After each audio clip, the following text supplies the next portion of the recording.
Oh, let the car move. It's not even windy.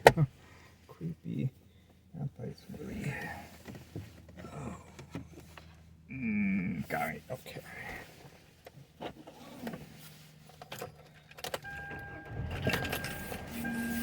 Busy Thanksgiving week travel day. The airlines have done lots of work trying to prevent weather from causing their schedules to fall apart like we saw in recent years at United, Delta, Southwest, and Spirit. To give you an idea of just how well it's going despite weather moving into the Northeast, on the other side of the country, LAX is leading for canceled flights in the U.S., and LAX has only had 2 canceled flights. United is the airline with the most. It's canceled 9 flights around the globe, which is under 1% of all of its flights. Alex Stone, ABC News. Police say driving while high on marijuana is just as dangerous as driving drunk, but almost no one is being prosecuted for it. Officials say the problem is even though people may be dangerously impaired, there's no legal level for marijuana like there is with alcohol. CHP officials tell us there's no specific vehicle code for it, so it's lumped into the term DUI with alcohol and other drugs.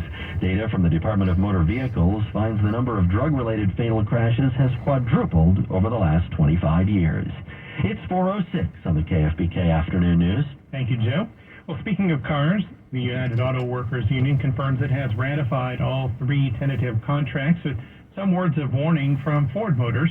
CBS News Detroit Auto Beat reporter Jeff Gilbert has the details. The deal added significant costs, says Ford CEO Jim Farley, and they have to work on productivity and efficiency to become more competitive. That won't be easy, says LMC automotive analyst Jeff Schuster. It could result in shifting of priorities and some movements and some cuts in the non-union ranks. Ford says in the coming days they should be up to full production at all of the plants hit by the strike. Jeff Gilbert, CBS News, Detroit. Coming up at 4:11, we'll tell you about our afternoon news poll question for today. Right now, we're going to check on the top national and international stories here on KFBK News Radio, live everywhere on the iHeartRadio app. From ABC News, I'm Daria Albinger. It's close.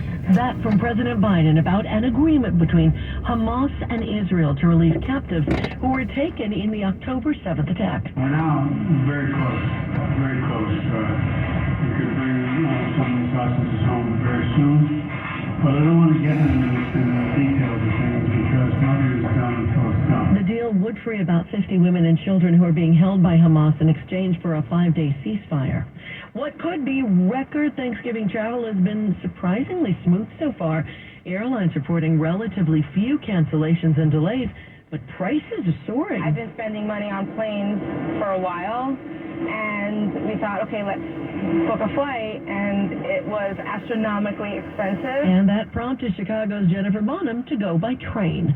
The feds are warning of a scam that's targeting senior citizens. The FBI is warning of a scam that calls grandparents posing as a lawyer, pretending the grandchild is in jail and in need of bail money.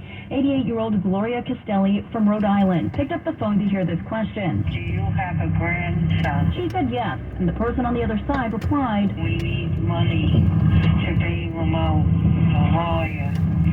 And I said, what is his name? Castelli says they weren't able to answer, and she knew it was a scam.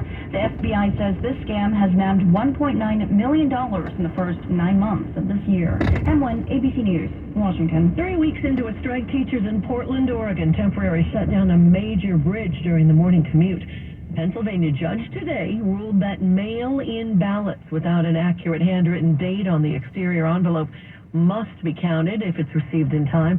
The decision has implications for the 2024 presidential election in a key battleground state. You're listening to ABC News. 4:10 now at KFBK News Radio. Time to get back to that traffic and weather together. We do it every 10 minutes on the KFBK Afternoon News. Here is Dana Hess. And brought to you by your future Ford dealers.